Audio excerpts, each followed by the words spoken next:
House of Grail Shorts is back. This is the Coolprops AVP Requiem Wolf Predator life-size bust. Let's check this piece out and see if it's a grail. Here you can see Predator's face. This is Wolf Predator, so he does have some damage to his face. He does have an eye that's white out. And yeah, man, it's actually really nicely painted, but the paint is a little bit flat.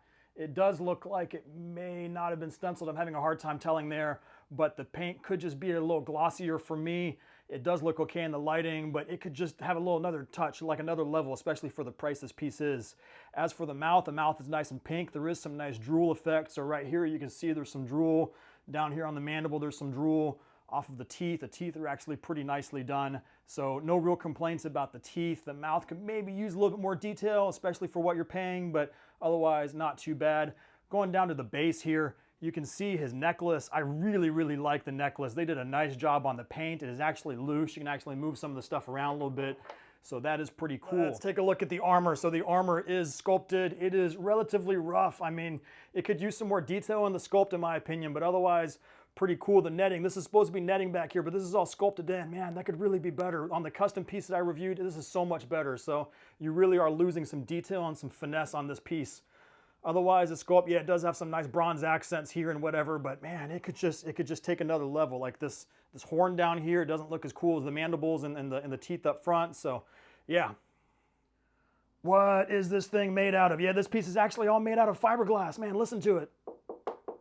That is all fiberglass. So even down here, these dreads really could be made out of some sort of rubber material as opposed to fiberglass. So this is actually one large piece, probably came out of some sort of mold.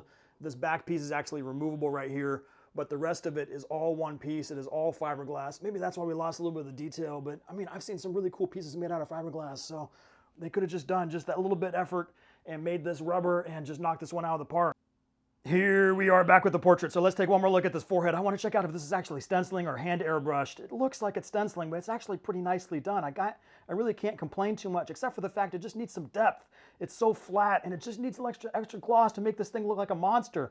Predator's a monster. Let's make him look like a badass monster. I mean, yeah, and then going up to the dreads here, this is where it really starts to lose me. It's very shiny up here. Obviously, the lights are causing that, but once again, this is all fiberglass. I mean, it's supposed to be transitioning to his dreads and kind of like a rubbery material. That's really what I would have used if I made this.